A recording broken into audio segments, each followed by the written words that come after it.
KMS news, आपलं कराड, आपला आवाज।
सातारा लोकसभा मतदारसंघाचे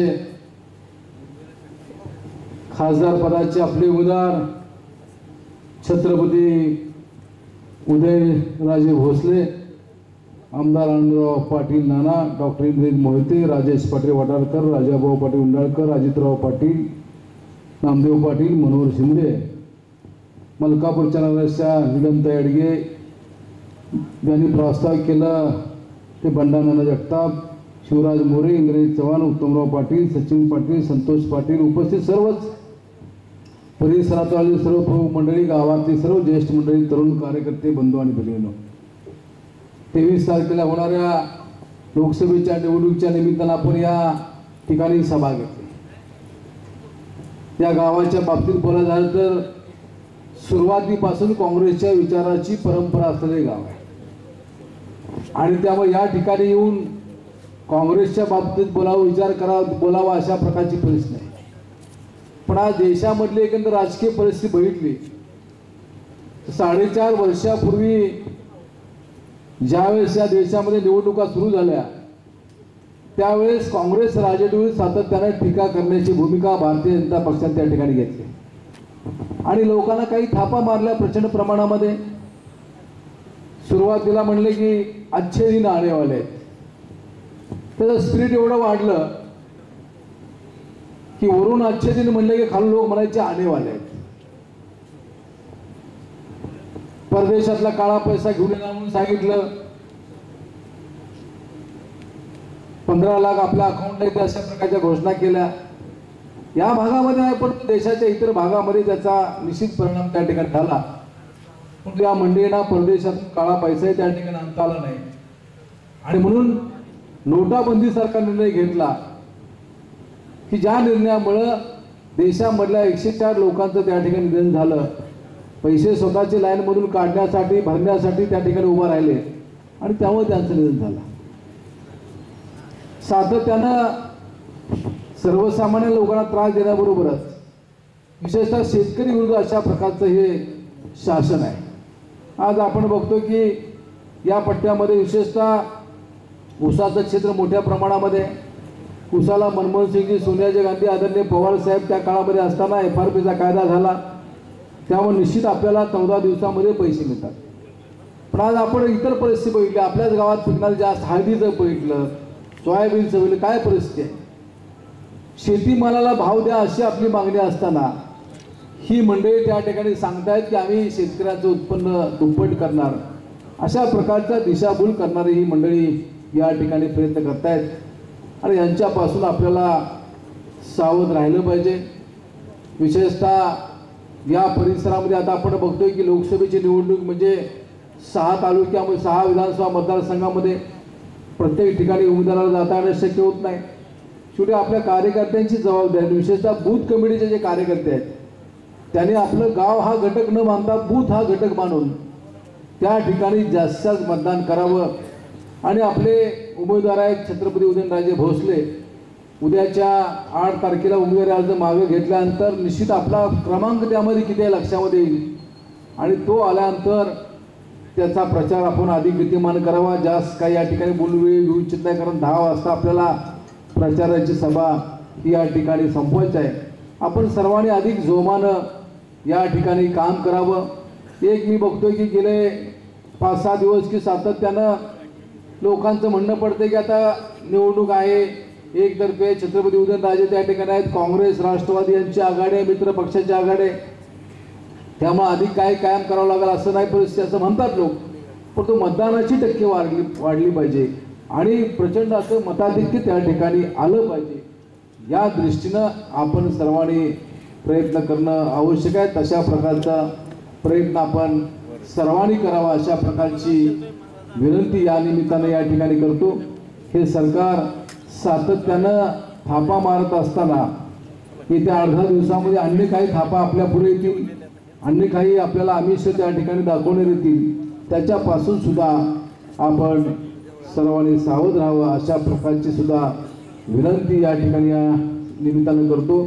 या कार्यक्रमाच्या निमित्ताने या विभागातून अधिकचं मताधिक्य आपण द्यावं अशी विनंती या ठिकाणी करतो आणि माझे 2 शब्द या ठिकाणी मी संपवतो. जय हिंद, जय महाराष्ट्र. संघाचे काँग्रेस, राष्ट्रवादी काँग्रेस आणि सर्व मित्रपक्षांच्या आघाडीचे उमेदवार खासदार श्रीमंत उदयनराजे भोसले यांच्या निवडणूक प्रचाराकरता या आयोजित केलेल्या सभेमध्ये स्वतः उमेदवार उदयनराजे भोसले, आमदार बाळासाहेब पाटील, आमदार आनंदराव पाटील, डॉक्टर इंद्रजित मोहिते, आजच्या सभेचे निमंत्रक जिल्हा परिषदेचे माजी विरोधी पक्षनेते बंडानाना जगताप, अजितराव पाटील चिखलीकर, ॲडव्होकेट आनंदराव पाटील उंडाळकर, मलकापूरचे उपनगराध्यक्ष मनोहर शिंदे, त्याचबरोबर राजेश पाटील वाठारकर आबा, NSUचे जनरल सेक्रेटरी शिवराज मोरे, माजी जिल्हा परिषद सदस्य विद्याताई थोरोडे, मलकापूरच्या नगराध्यक्षा सौ नीलम बंधू भगिनी आणि युवक मित्रांनो, आजची शेवटची सभा आहे. दिवसभर पाडवा असला तरी आम्ही सगळे सकाळपासून गुढी उभारली आणि प्रचारामध्ये कोणशीपासून सुरू केलं आणि ज्या परिसरामध्ये आपण दिवसभर प्रचार करतोय. सुरुवातीलाच आपल्या सगळ्यांना नववर्षाच्या मी हार्दिक शुभेच्छा देतो आणि या अत्यंत महत्त्वाच्या निर्णायक अशा या निवडणुकीमध्ये आपण सर्वांनी काँग्रेस पक्षाला आणि राष्ट्रवादी काँग्रेसच्या आघाडीला का मतदान करावं आणि नरेंद्र मोदीचा पराभव कशाकरता करावा हे सांगण्याचा प्रयत्न करतो. 2014 मध्ये नरेंद्र मोदी भारतीय पक्षाचे पंतप्रधान पदाचे उमेदवार झाले. प्रचाराला त्यांनी सुरुवात केली आणि त्यांनी देशातल्या नागरिकांना अशी काय भुरळ टाकली, काय काय आश्वासनं दिली, प्रत्येक घटकाला खुश करण्याकरता सवंग लोकप्रियतेच्या तत्वावर त्यांनी एकही घटक असा सोडला नाही ज्याला हातभर लांब लचक, लोभस असं गोंडस आकर्षक असं आश्वासन दिलं नाही. त्या सभेमध्ये तुम्ही अनेक त्यांची आश्वासनं ऐकली असतील. प्रत्येक घटकाला, शेतकरी असेल, शिकलेला बेरोजगार युवक असेल, नोकरीच्या शोधात वणवण फिरणारा युवक, व्यापारी, छोटे उद्योगपती, मोठे उद्योगपती, प्रत्येक घटकाला खुश करण्याकरता आश्वासन दिलं. काही आश्वासन तर फार महत्वाचे होते. विदेशात असलेला सगळा काळा पैसा 100 दिवसात आणेन, आणि इतका पैसा असेल की त्यातले प्रत्येक कुटुंबाला 15-15 लाख रुपये मिळतील थेट बँक अकाउंटमध्ये. भ्रष्टाचार मुक्त प्रशासन देईल, शेतकऱ्याचे कर्ज माफ करेन, शेतकऱ्याचं उत्पन्न दुप्पट करेन, उत्पादन खर्चाचा दीडपट हमी भाव देईल, हमी भावाकरता कायदा होईल, 2 कोटी रोजगार दरवर्षी, 5 वर्षामध्ये 10 कोटी नवीन रोजगार, औद्योगिकरणाचा वेग गगनाला जाऊन भिडेल, टॅक्स मध्ये सुलभता आणून काय काय काय काय सांगितलं. लोकांना सांगितलं गुजरात मॉडेल. गुजरात मॉडेल काय कोणाला माहिती नव्हतं, पण आता 2-3दा निवडून आले म्हणजे लोकांना वाटलं की काय गुजरात मॉडेल म्हणजे फार चांगला असेल. लोक भाळली, त्यांना भोरळ पडलं आणि त्यांनी डोळे झाकून धडाधड मतदान केलं आणि नरेंद्र मोदीला ना भूतो ना भविष्याची असं स्पष्ट बहुमत मिळालं. 273 पेक्षा जास्त जागा भारतीय जनता पक्षाला मिळाला. नरेंद्र मोदी पंतप्रधान झाले. सर्वांच्या अपेक्षा उंचावल्या. आता काय कोणाची आघाडी सरकारची अडचण नाही, उपपंतप्रधान नाहीत, घटक पक्षांना विचारायचे काही संबंध नाहीये. स्वतःच्या ताकदीवर सरकार स्थापन झाले. आता नरेंद्र मोदी म्हणतील ती पूर्व दिशा, नरेंद्र मोदी म्हणतील ती पूर्व दिशा हे घडलं, पण आश्वासन मात्र एकही पूर्ण झालं नाही. त्यांनी बहुतेक आश्वासनं पूर्ण होण्यासारखी नव्हतीच. ते तर माहिती होतं, पण लोकांना काही खरं खोटं सांगितलं तरी लोक त्या वातावरणात असतात, धुंद असतात. लोकांना वाटतं की आपण 2-4 घोषणा दिल्या, जिंदाबाद केलं की मग सरकार आलं की मग आता सगळं संपलं. आणि खरंच सगळं संपलं. गेल्या 5 वर्षामध्ये काहीही आश्वासनं पूर्ण झाली नाहीत आणि देशाची अर्थव्यवस्था मात्र अगदी रसातळाला गेली. नोटबंदीसारखा अविचारी निर्णय, GSTच्या अंमलबजावणीमध्ये केलेली घिसाडखाई, जे आर्थिक सुधार करायला पाहिजे ते केले नाही, जे केले ते चुकीच्या पद्धतीने केले आणि जे करायला नको होतं ते निर्णय घेतल्यामुळं अर्थव्यवस्था उद्ध्वस्त करून टाकली. नोटबंदीसारख्या एका निर्णयामुळं लाखो लोक बेरोजगार झाले, लाखोंचे संसार धुळीला मिळाले, कित्येकाने आत्महत्या केल्या, कित्येक पैसे काढण्याच्या लाईन मध्ये उभं राहून गेले. आणि काय झालं, जेवढा काळा पैसा देशात होता तो सगळ्याच्या सगळा काळा पैसा बँकेत जमा झाला, काळ्याचा पांढरा झाला. आणि म्हणजे अरुण शौरी भाजपचे माजी केंद्रीय मंत्री म्हणतात की नोटबंदी हे काळा पैसा पांढरा करायचा सर्वात जगातलं सर्वात मोठं स्कॅम होतं. त्याला मनी लॉन्ड्रिंग म्हणतात. ते मनी लॉन्ड्रिंगचं हे सर्वात मोठं स्कॅम होतं. खरंच ते स्कॅम होतं. पण काळा पैसा गेला कुठं? जेवढा काळा पैसा बाहेर होता किंवा जेवढा पैसा जनतेकडे होता तो सगळ्याच्या सगळ्या जुन्या नोटा परत आल्या. लोक नव्या नोटा घेऊन झाले. जे पैसे बाहेर होते ते बँकेत आले. राजरोसपणे काळा पैसा धारकांनी आपले पैसे पांढरे करून घेतले नरेंद्र मोदींच्या आशीर्वादामुळे. आपल्या देशातली 93% अर्थव्यवस्था ही रोखीवर चालते, कारण फक्त 7% लोक हे संघटित क्षेत्रात काम करतात. ऑर्गनाइज सेक्टरमध्ये 93% लोक असंघटित क्षेत्रात काम करतात. त्यांना पगार रोखीने मिळतो, चेक मिळत नाही. 50% लोक शेतीमध्ये काम करतात. ते सगळे कॅश इकॉनॉमीमध्ये काम करतात, रोखीने काम करतात. नरेंद्र मोदीने सगळ्यांच्यावर ताकद आणि अजूनही एक चकार शब्द माफी मागितलेली नाही. अजूनही किती पैसे आले, पैसे जमा केले काही सांगायला तयार नाही. काळा पैसा होता तर कोणावर कारवाई केली का एकावरही कारवाई केली काय माहिती नाही. आणि अर्थव्यवस्थेचा इतका मोठा भयानक हल्ला हा जगाच्या पाठीवर कोणी केला नसेल. GST ही चांगली कल्पना होती. वस्तू आणि सेवांच्यावर दोघांच्यावर एक सामायिक कर बसवायचा, एक दर संबंध देशात ठेवायचा. त्यामुळं दरामध्ये कमी जास्त झालं तर मग एका राज्यातून दुसऱ्या राज्यात कारखाने हलतात का तिथं दर कमी आहे म्हणून माणसं हलतात, ते सगळं बंद होईल आणि व्यापारामध्ये सुलभता येईल. नरेंद्र मोदींच्या दुराग्रहामुळं हा कायदा आम्ही 10 वर्ष आणू शकलो नाही. एकट्या गुजरातच्या तत्कालीन मुख्यमंत्री नरेंद्र मोदी यांच्या विरोधामुळे कायदा येऊ शकला.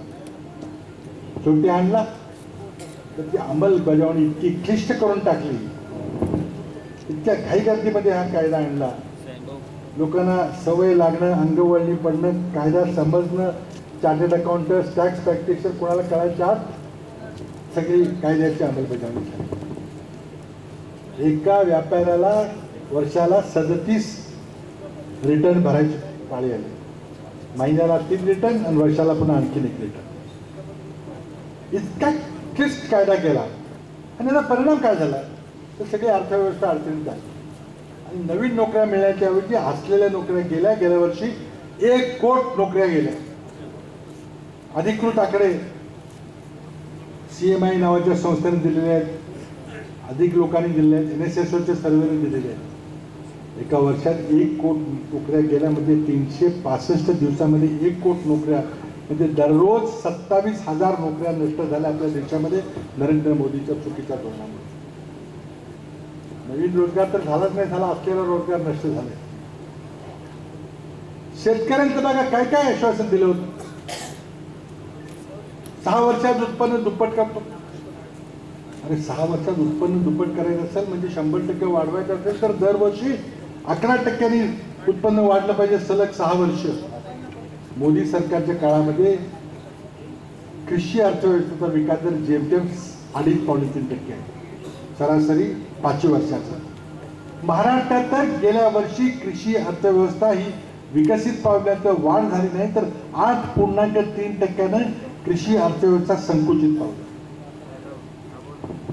शेतकरी हलाहल झाला आणि महाराष्ट्रामध्ये इतर कुठल्या राज्यापेक्षा जास्त शेतकऱ्यांच्या आत्महत्या खरं आहे.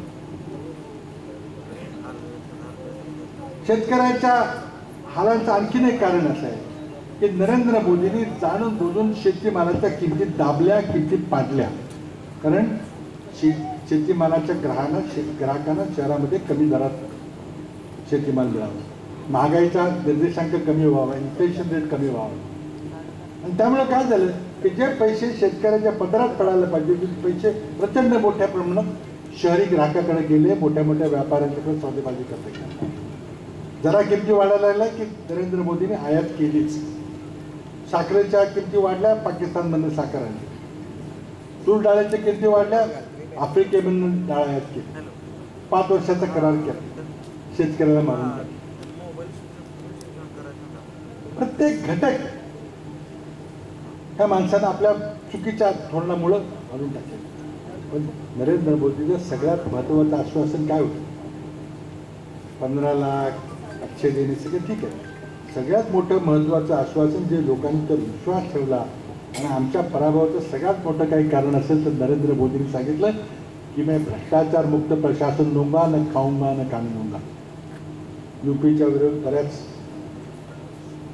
भ्रष्टाचाराच्या खटले खरे खोटे बरेचसे खोटे होते तर ते त्या ठिकाणी समोर आल्यामुळे लोकांना वाटलं की नाही कोणीतरी आपली भ्रष्टाचारातून मुक्तता करते. लोकांनी डोळे झाकून मतं दिली.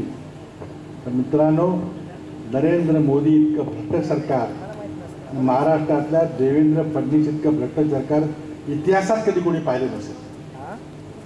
आणि या सगळ्या भ्रष्टाचाराचा मुकुटमणी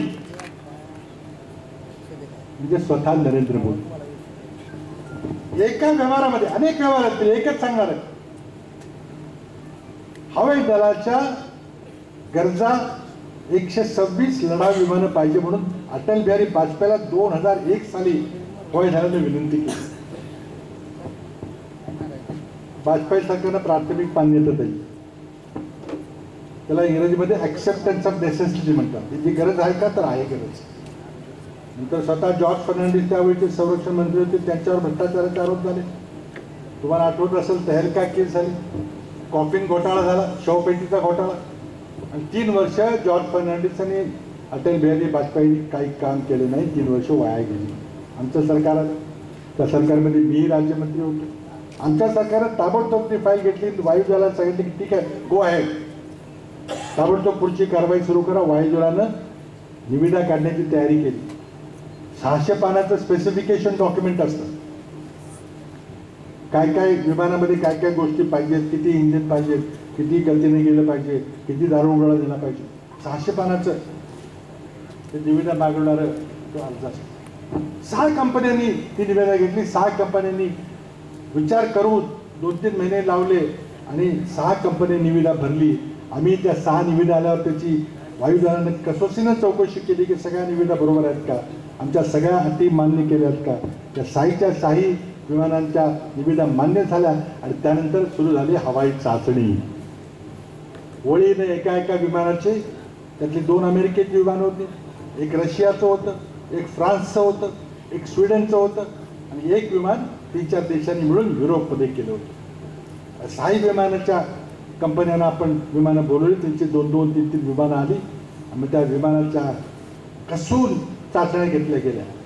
थंड हवेमध्ये लेह लडाखला, उष्ण हवामानामध्ये जैसलमेरला, समुद्र सपाटीवर मुंबईसारख्या ठिकाणी, डोंगरावर आणि सगळ्या कडक चाचण्या घेतल्यानंतर मग आम्ही 2 विमानं त्यातली मंजूर केली. एक फ्रान्सचं राफेल विमान आणि दुसरं युरोपमधलं युरो फायटर विमान.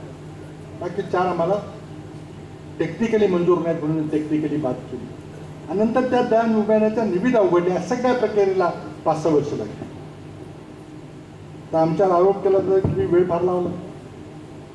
आता विमानाचं हवाई उड्डाण काय प्रणब मुखर्जी करणार आहेत का अँटनी करणार आहे का मनमोहन सिंग करणार आहे, ते वायुदलानंच करायचं असतं. वायुदलानं जो वेळ घेतला तो घेतला. डिसेंबर 11 आम्ही 2 विमानं निवडली. त्या 2 विमानाची मग किंमत ठरवायला आम्ही त्याचे किमतीचे लिफाफे उघडले. लिफाफे आधीच घेतले होते आणि ते 2 लिफाफे काढल्यानंतर त्यातला एका विमान म्हणजे फ्रान्स देशामधलं राफेल जातीचं विमान हे दोघांपैकी कमी किमतीत असल्यामुळं आम्ही शिक्कामोर्तब केलं. राफेल विमानं घ्यायची 126, तारीख जानेवारी 2012. पण त्यात आमची अट काय होती की 126 म्हणजे विमानाच्या 7 तुकड्या, एका तुकड्यामध्ये 18 विमान, स्क्वॉड्रन म्हणतात त्याला. त्यातली एक स्क्वॉड्रन म्हणजे 18 विमानं रेडीमेड आणि बाकीचे 6 स्क्वॉड्रन म्हणजे 108 विमानं हिंदुस्तान एरोनॉटिक्सच्या भारत सरकारच्या मालकीच्या कंपनीमध्ये नाशिकला आणि बेंगलोरला विमानं केली पाहिजे. आमची अट होती निविदामध्ये, तर तुम्ही भारतात ही विमानं तयार करणार असाल तर आम्ही एवढी मोठी ऑर्डर देऊ. जगातली सर्वात मोठी डिफेन्सची ऑर्डर होती संरक्षण खात्याची.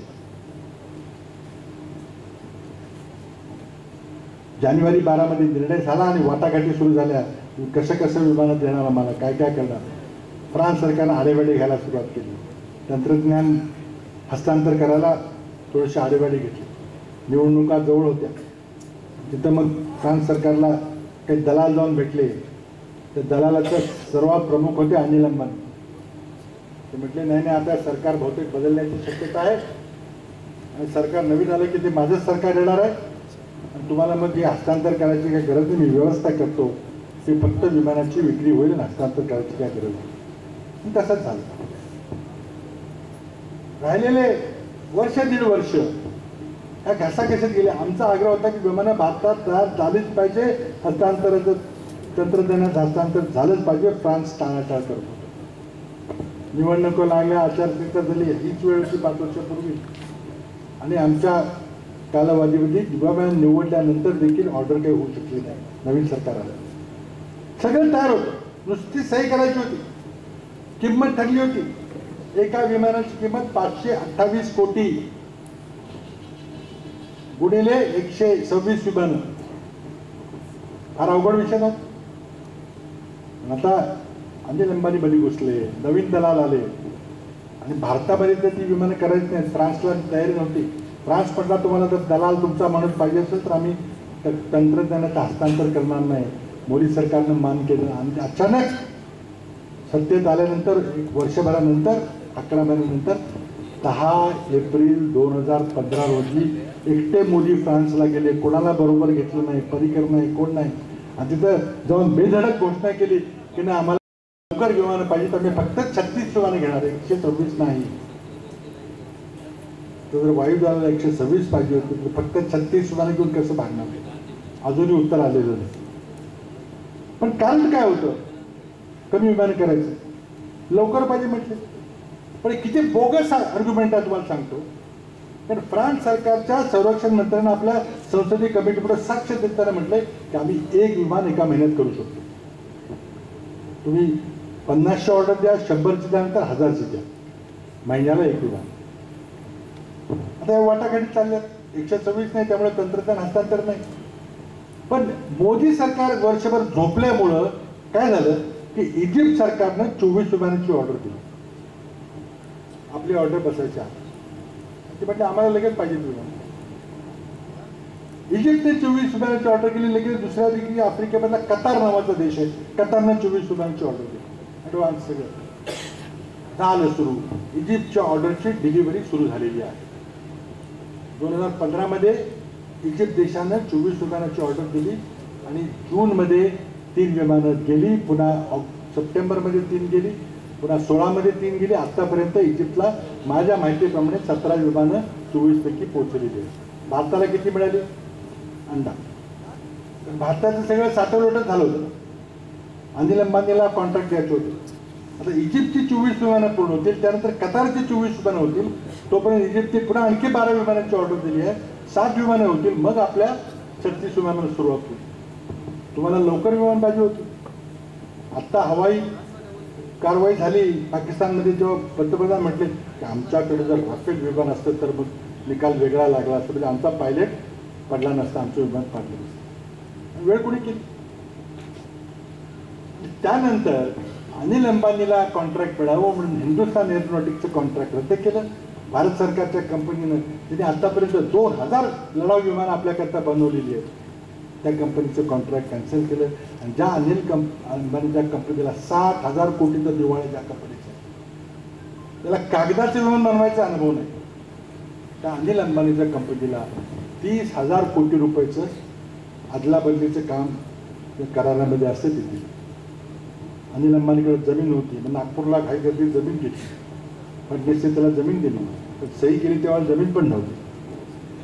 आता 30,000 कोटी रुपये दिले, ही गोष्ट एका बाजूला आहे.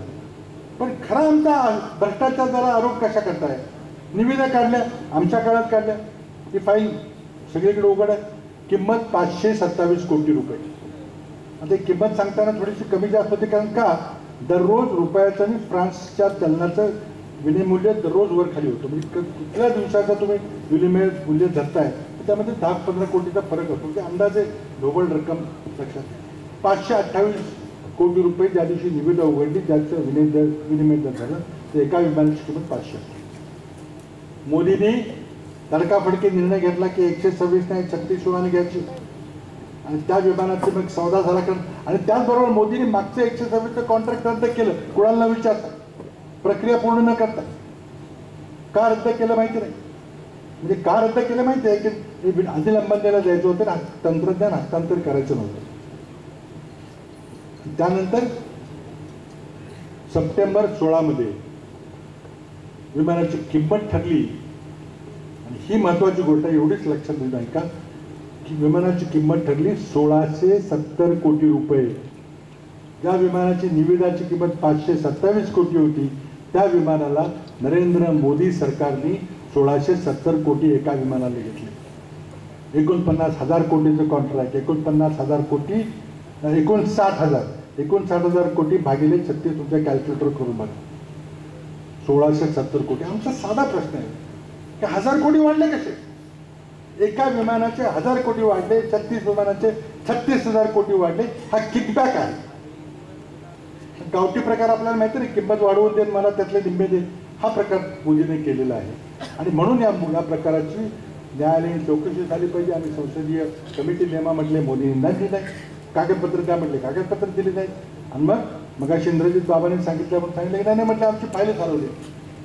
अरे जो माणूस देशातली सर्वात संवेदनशील फाईल राफेल विमान खरेदी प्रकरण सुरक्षित ठेवू शकत नाही, देश काय सुरक्षित ठेवणार?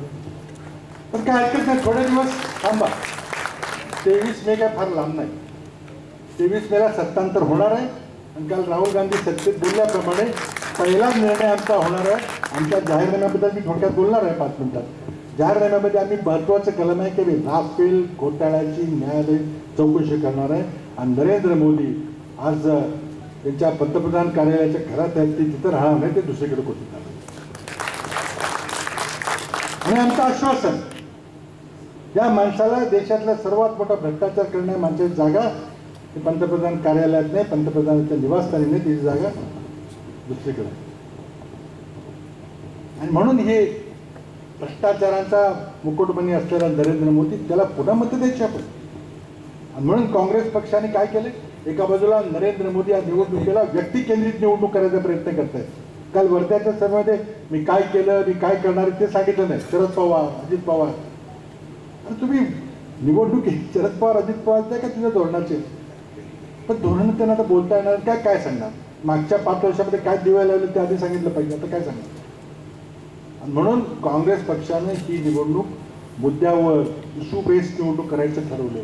म्हणून आम्ही आमचा जाहीरनामा आपल्यासमोर सादर केला. जाहीरनाम्यामध्ये काय केलं, सर्वात महत्त्वाचं आणि सर्वात देशात आतापर्यंत केलेल्या धोरणामध्ये सर्वात मोठं क्रांतिकारक धोरण काय असेल तर गरिबीवर थेट हल्ला, सर्जिकल स्ट्राईक म्हटलं तरी चालेल. देशातल्या 20% गरीब लोकांना, म्हणजे 5 कोटी कुटुंबांना, म्हणजे 25 कोटी लोकांना, एका कुटुंबामध्ये 5 लोक सरासरी धरली तर 5 कोटी कुटुंबांना दरवर्षी 72,000 रुपये बिनशर्त कुठल्या अटीशिवाय त्या घरातल्या गृहिणीच्या खात्यावर बँकेत जमा होणार. 20% लोकांचं दारिद्र्य क्षणार्धात आम्ही काढून टाकणार आहे. एवढे पैसे आहेत का, आम्ही सगळं गणित केलेलं आहे. 3,60,000 कोटी लागणार आहे. आम्ही सगळं गणित केलेलं आहे. आज मला वाटतं आज देशामध्ये बरीच समृद्धी आलेली आहे आणि विशेषतः इकॉनॉमीच्या आर्थिक सुधारणानंतर. पण आज ज्या लोकांना या देशातल्या काही धोरणाचा फायदा झालेला आहे, ज्यांनी IIT-मध्ये, IIM-मध्ये ज्यांनी शिक्षण घेतलेलं आहे, मेडिकल कॉलेजमध्ये शिक्षण घेतलेलं आहे, फुकटात घेतलेलं आहे जवळजवळ, आणि त्यामुळे त्या मोठ्या मोठ्या पदावर आहेत, श्रीमंत झालेत, त्यांचं कर्तव्य नाही की जे माणसं अजूनही दारिद्र्य रेषेखाली आहेत, 2 वेळची भाकर खायला मिळत नाही, मुलांना शाळेला जाता येत नाही, अंगात कपडे घालता येत नाही, त्यांना आपण काही देणं लागत नाही. त्यामुळे गरिबीवरचा थेट हल्ला, अंतिम प्रहार, आखरी जंग ही आमच्या जाहीरनाम्यामध्ये आहे. इतर गोष्टी बऱ्याच आहेत. शिक्षणावर 3.5% आपण खर्च करत होतो, अर्थव्यवस्थेच्या एकूण खर्चाच्या 6% करणार, शेतीकरता स्वतंत्र बजेट आणणार, बरीच गोष्ट आमलचक त्यामध्ये अशी मुद्दे आहेत. मी त्याबद्दल पुन्हा कधीतरी बोलेल. आता फक्त एवढं सांगतो, एक लक्षात ठेवा की आता मोदींचा हा जाहीरनामा अजून आलेला नाही, येऊ शकत नाही. 11 तारखेला मतदान आहे, 9ला येणार म्हणतायत. काय खाते आहे या जाहीरनाम्यामध्ये? आमच्या जाहीरनाम्यात उत्तर द्या. आणि राहुल गांधींनी सांगितलं की आम्ही गणित करून आलेलो आहे पुढे, उगीच बोगस 15 लाखासारख्या थापा मारत नाही. 3,60,000 कोटी देण्याच्या देशाची ऐपत आहे. त्या देशाचं राष्ट्रीय उत्पन्न 200 लाख कोटी आहे. तर 200 लाख कोटीपैकी 3,60,000 कोटी आम्ही निश्चितच दारिद्र्यावर अंतिम हल्ला, निर्णायक हल्ला करण्याकरता खर्च करू शकतो. आणि ह्या जाहीरनाम्यावर आम्ही मतं मागायला नाही. आमचे उमेदवार उद्या जायचे. 31% मतं फक्त भाजपला पडली, पण आमची मतं विभागली गेली. त्यामुळे 69% मतांनी भाजपचा पराभव करण्याकरता मतं दिली, तरी आमची मतं विभागल्यामुळे मोदी निवडून आला. आता आम्ही ती चूक करणार नाही. देशातले 23 विरोधी पक्ष एकत्र आलेले आहेत. महाराष्ट्रात देखील काँग्रेस, राष्ट्रवादी काँग्रेस, स्वाभिमान शेतकरी, शेतकरी कामगार पक्ष, समाजवादी पक्ष, डावे उजवे कम्युनिस्ट सगळे आम्ही एकत्र आलो. प्रकाश आंबेडकर यांनी थोडीशी फितुरी केली, पण तुम्हाला मी सांगतो की 23 तारखेला नरेंद्र मोदी सत्तेत पंतप्रधान म्हणून दिसणार नाही. भाजपचा दुसरा नेता गडकरी, राजनाथ सिंग आणि कोण ते पण दिसणार नाही. सरकार येणार आहे, विरोधी पक्षाचं सरकार येणार आहे.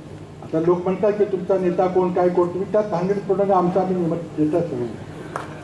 आणि त्यामध्ये काय झालं, आतापर्यंत 84 पासून आतापर्यंत आघाडी सरकार आहे.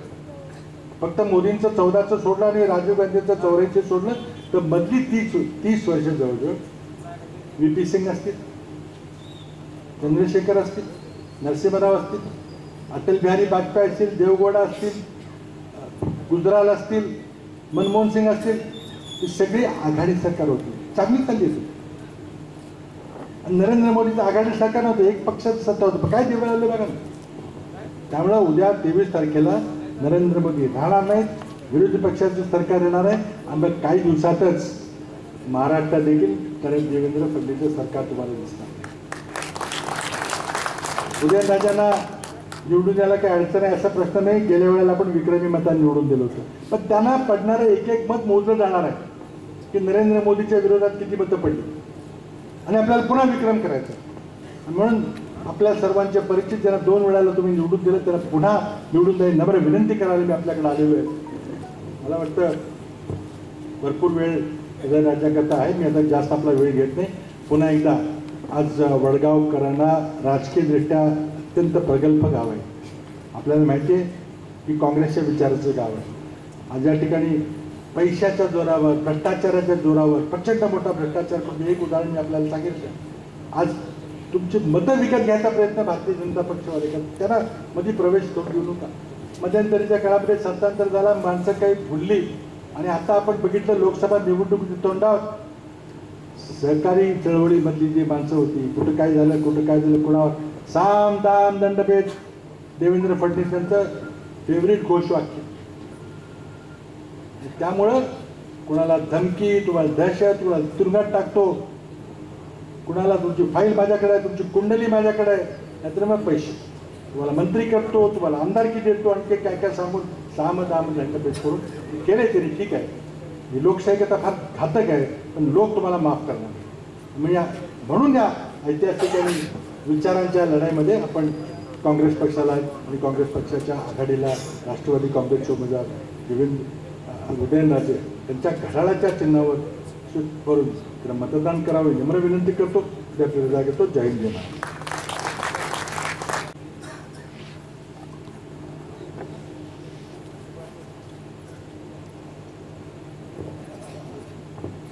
सर्वप्रथम या ठिकाणी व्यक्तीच्या माझ्या वतीने आणि व्यासपीठावरती उपस्थित असलेल्या सर्व मान्यवरांच्या वतीने आणि लोकशाहीतल्या आपण सर्व राजांच्या वतीने कैलासवासी शिवाजी छत्रपती शिवाजी महाराजांना, त्याचबरोबर या गावाचं ग्रामदैवताला कैलासवासी यशवंतराव चव्हाण साहेबांना, कैलासवासी दादासाहेब जगतापांना, कैलासवासी दिनकरराव जगताप आपणला विनम्र अभिवादन करतो.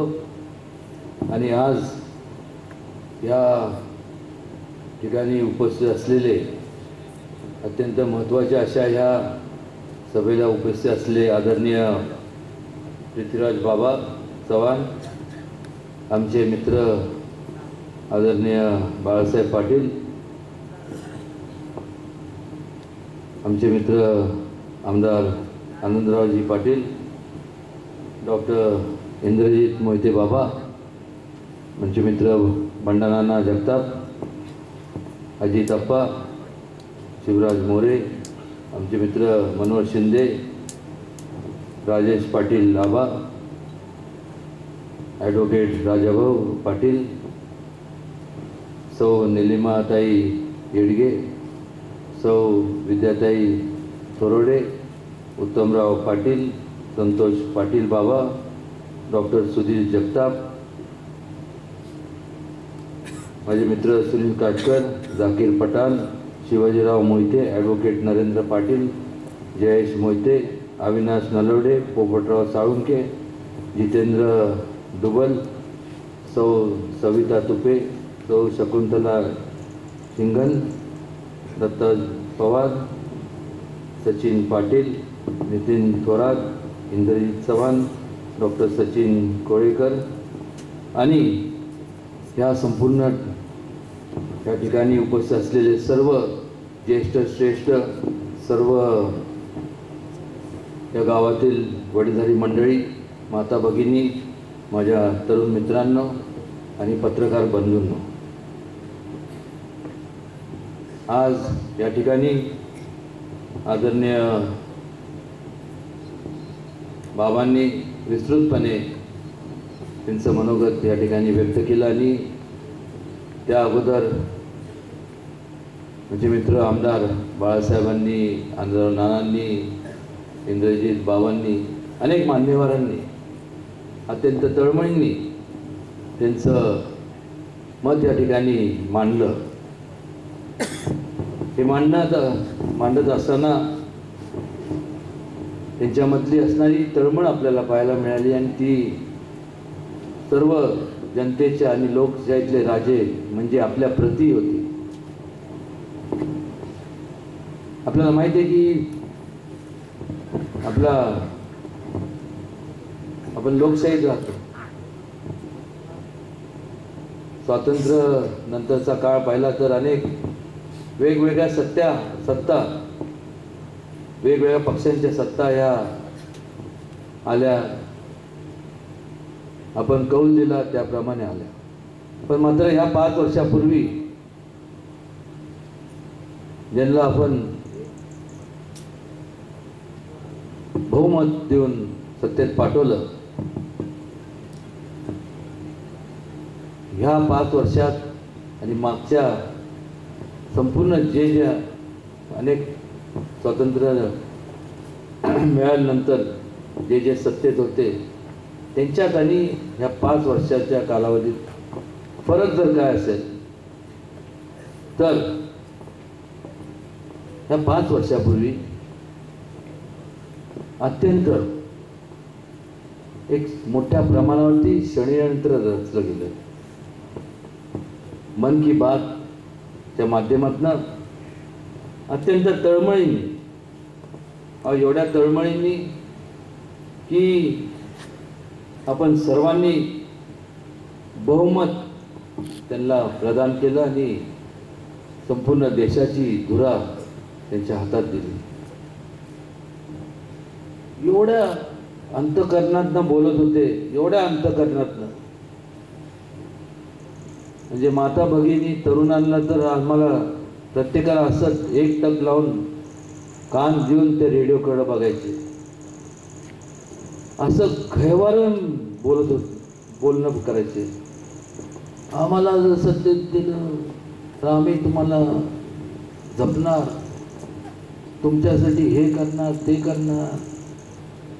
आणि प्रत्येक तरुणाला वाटलं की एक आशेचं किरण दिसलं. का तर न्यूयॉर्क टाइम्सचा जो सर्वे झाला होता त्यानुसार 2022 साली हे आपलं भारत राष्ट्र हे सगळ्यात तरुण राष्ट्र असणार आहे. आणि ते मग एका दिवसात किंवा एका वर्षात तरुण होत नाही. 5 वर्षापूर्वी तरुणांची संख्या ही मोठी होती आणि या 4 वर्षात त्यात वाढ झाली. सर्वसामान्यांच्या खात्यात 15 लाख रुपये भरणार आश्वासन त्यांनी दिले. पण हे फक्त पोकळ आश्वासन होतं. आणि ज्या क्षणी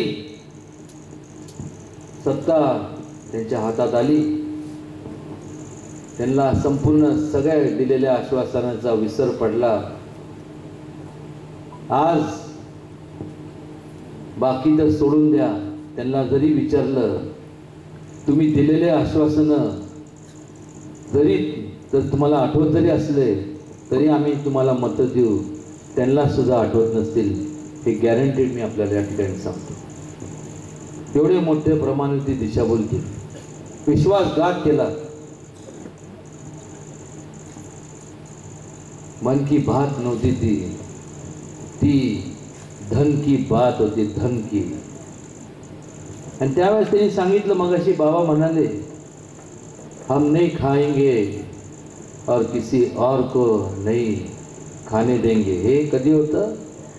निवडणुकीच्या अगोदर. निवडणुकीनंतर काय कसं झालं? हम ही खाएंगे, हम किसी और को नहीं खाने देंगे. काय वा, निळू फुले ह्याच्यात बोलायचं झालं या मायला. अहो काय खेळ खंडोबा लावलाय. ही लोकशाही आहे, ही लोकशाही नाहीये. महात्मा गांधींनी जो विचार दिला होता, आज हे वडगाव आहे ना, ग्रामपंचायत आहे. पंचायत राजची संकल्पना त्यावेळेस गांधीजींनी मांडली होती. आणि म्हणून ग्रामपंचायत आपल्याला पाहायला मिळते, पंचायत समिती पाहायला मिळते, जिल्हा परिषद पाहायला मिळते. स्थानिक स्वराज्य संस्था पाहायला मिळतात. विकेंद्रीकरणामुळंच लोकशाही अस्तित्वात येते. म्हणून आज ही वडगाव ग्रामपंचायत म्हणून आहे. या 5 वर्षाच्या कालावधीमध्ये त्यांनी जर काय केलं असेल तर उलट चक्र फिरवलं. विकेंद्रीकरणाचं केंद्रीकरण केलं आणि केंद्रीकरणाच्या माध्यमातून संपूर्ण सत्ता स्थानं एकवटली, हुकुमशाही निर्माण केली. आणि या देशामध्ये वाईट वाटतं सांगताना की चीड येते. आज लोकशाही नावापुरती आहे पण हुकुमशाही आहे. तुम्ही लोकशाहीतले राजे आहात. हा देश तुमचा आहे. शासन म्हणजे काय? सर्वजण सभागृहात जाऊ शकत नाही म्हणून आमच्यासारखे आमदार आणि खासदार तुम्ही निवडून देत असता. आम्ही करतो तरी काय? तुमचं प्रतिनिधित्व, तुमचे जे काय प्रश्न ज्या ठिकाणी तुमचे असतात ते सोडवण्याचं काम करत असतो. काय सोडवण्याचं काम या 5 वर्षामध्ये झालं? बहुमत होतं. कुठलं कारण सांगू शकता ते? कोणी यांचा हात पकडला होता सही करण्याच्या बाबतीत? कोणी यांची बुद्धी भ्रष्ट झाली होती का? कोणी जादू टोना केला होता? आणि सह्या केला तर कशावर केला? हा देश त्यांनी विकला. देशाची संपत्ती विकली. खेळ खंडोबा केला. नॅचरल गॅस, नॅचरल ऑइल ही राष्ट्राची संपत्ती आहे, कोणाच्या एकट्याची नाही. राष्ट्र म्हणजे तुम्ही, प्रत्येक जण तुमची संपत्ती आहे ही. आणि मग दिली तरी कोणाला? सही करून दिली. मगाशी बाबांनी जे सांगितलं आणि अनेक मान्यवरांनी ज्यांचा उल्लेख केला, दिली तर मुठभर लोकांना. जसं त्यावेळेस ईस्ट इंडिया कंपनी होती, आता बिझनेस इंडिया कंपनी झाली आहे. कोण अंबानी तर कोण अदानी. यांची संपत्तीत वाढ कुठून झाली एवढी? कुठून आला पैसा? का शासनाने डायरेक्ट तुम्हाला गॅस दिला नाही? का ह्यांच्या माध्यमातून, ह्यांच्या मध्यस्थीने का आपल्याला घ्यावं लागतं? ह्यांच्या प्रत्येकाची संपत्ती पाहिली तर एवढी मोठी संपत्ती आहे यांची एकट्याची की आपल्या वर्षाचं देशाचं वार्षिक बजेट जे आहे त्याच्यापेक्षा कित्येक जास्त पटीने यांची संपत्ती आहे. आणि मग ही संपत्ती त्यांची खासगी मालमत्ता नाही आहे. हे जर डायरेक्ट जर शासनाने जर लोकांशी, शासन म्हणजे तुम्हीच, हे जर केंद्र शासनाने जर लोकांना जर संपूर्ण पुरवलं असतं तर जो पैसा जो आज ह्यांच्या खात्यात जमा आहे तो पैसा शासनाच्या खात्यात असता तर त्या पैशाच्या माध्यमातून काय झालं असतं माहित आहे काय? आज सर्व देशातल्या मुलांना पहिलीपासून संपूर्ण शेवटपर्यंत फुकट फ्री एज्युकेशन मिळालं असतं, देण्यात आलं असतं. काय झालं असतं माहित आहे? तर प्रत्येकाला फ्री मेडिकल एड मिळालं असतं. माहित आहे? आज फक्त पैसे अभावी कित्येक लोक मृत्युमुखी जातात.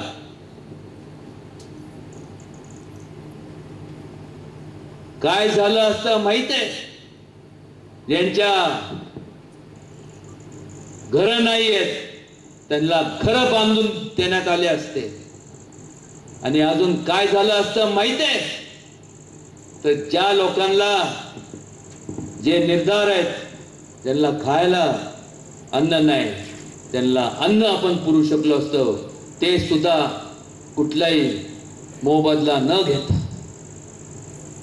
पण यांना मात्र फक्त मोजक्या लोकांचीच फक्त काळजी. कुठेतरी आपण थोडं विचार करणार आहोत का नाही? आज यांनी गॅस विकला, ऑइल विकलं. तुमच्या या ठिकाणी तुम्हाला नदी, जवळची नदी कुठली हो? कुठली? कृष्णा आहे ना.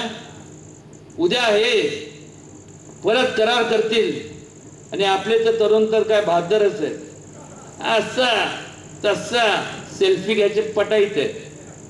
कृष्णा काठी जाऊन जर सेल्फी घेतला तर पुन्हा तुम्हाला ज्याने त्याच्याबरोबर करार झालाय त्याला सेल्फीचे पैसे मोजावे लागतील आणि बाकी तुमचं मोबाईलचं बिल तर वेगळंच राहील.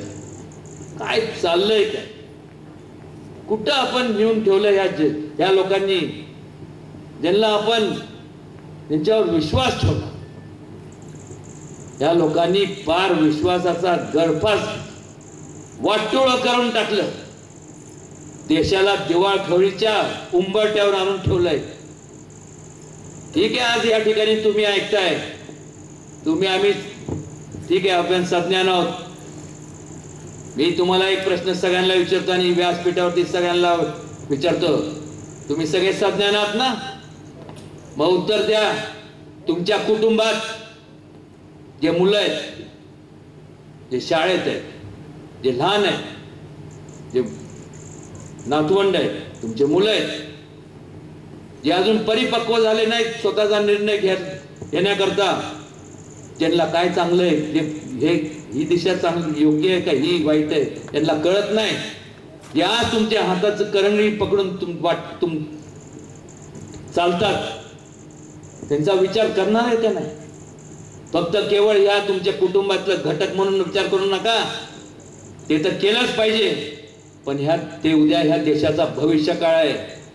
अनेक असे कुटुंबातले संपूर्ण जेव्हा असे विचार जेव्हा तुम्ही कराल तर एक गाव निर्माण, त्याचं रूपांतर गावात होतं. आणि असे गाव म्हणजे एक तालुका, अनेक तालुका म्हणजे एक जिल्हा, अनेक जिल्हा म्हणजे एक राज्य, अनेक जिल्हे अनेक राज्य म्हणजे एक आपलं भारत राष्ट्र. कधीतरी आपण ह्या राष्ट्राचा विचार करणार आहोत का नाही? त्यामुळं आपण आपल्या घरापासून आपल्याला सुरुवात करायची. या देशाची प्रगती महासत्तेकडे नेण्याची ताकद ही तुमच्यामध्ये. इथं मस्त ग्रामदैवत आहे, दर्शन देणारच आपल्याला, तुम्हाला देणार. पण वास्तविकरित्या लोकशाहीतले तुम्ही राजा, तुम्ही दैवत आहात. तुम्ही यांना निवडून दिलं, एक आशा होती की काहीतरी करतील, केलं नाही. तर मग आता कुठंतरी परिवर्तनाशिवाय आता पर्याय नाही. सत्तांतर शिवाय गत्यंतर नाही. सांगतो माझ्याकरता नाही, एवढा संकोचित विचार कोण जर करत असेल, उदयनराजेंना आपल्याला निवडून द्यायचं म्हणून एवढं हे पोटतिडकीने बोलतात आहे. एकटा उदयनराजे काय करू शकत, पृथ्वीराज बाबा किंवा बाळासाहेब काही करू शकत नाही. जोपर्यंत तुम्ही सत्ता संपूर्ण बदल करत नाही तोपर्यंत धोरणं बदलू शकत नाही. आणि जोपर्यंत धोरणं हे अन्यायकारक धोरणं बदलत उखडून टाकत नाही तोपर्यंत खऱ्या अर्थाने प्रगतीच्या मार्गाने हा देश ह्या दिशेने वाटचाल करू शकणार नाही. आणि जोपर्यंत करू शकणार नाही तोपर्यंत खऱ्या अर्थाने लोकशाही ह्या देशामध्ये नांदणार नाही. हे नम्रपणे ह्या ठिकाणी मला विनम्रपणे नमूद करावं असं वाटतंय. आज तुमच्या हातात सगळे. अहो एवढं मोठं हे पाप कुठल्या जन्मी फेडणार आहे? कुठल्या जन्मी?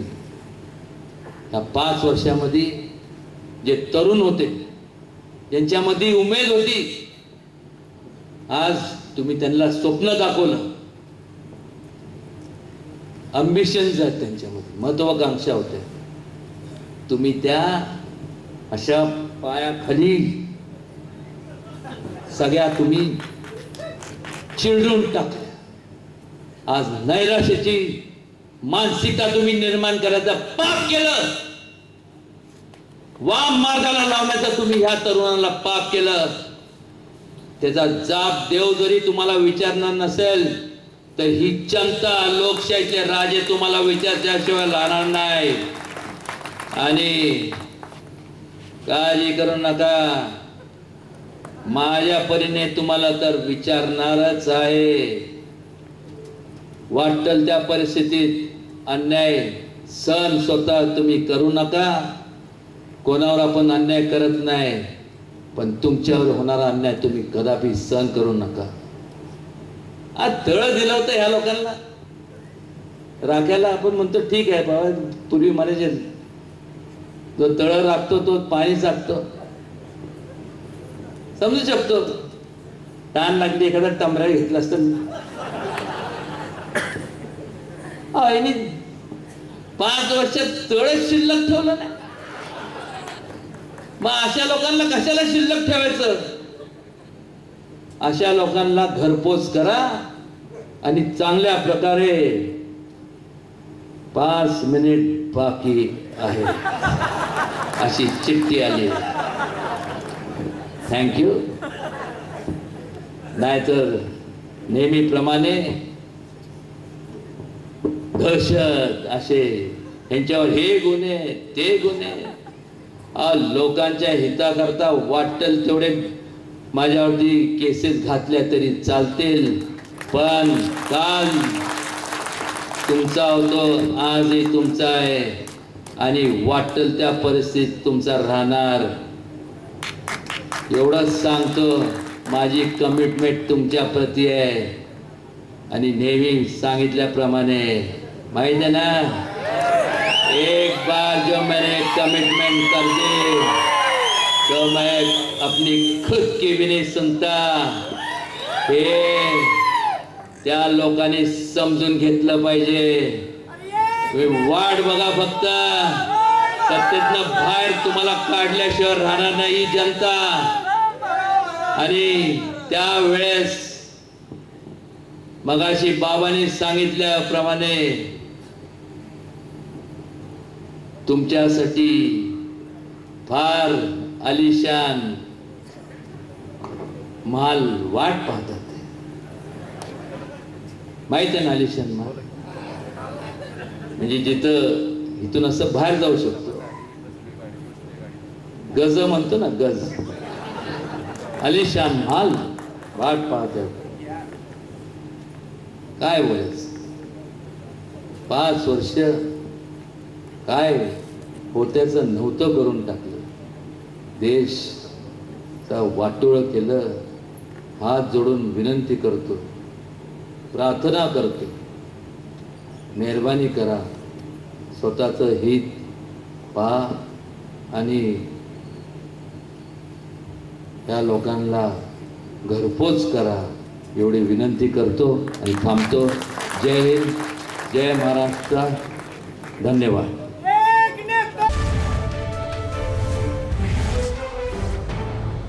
KMS न्यूज, आपलं कराड, आपला आवाज.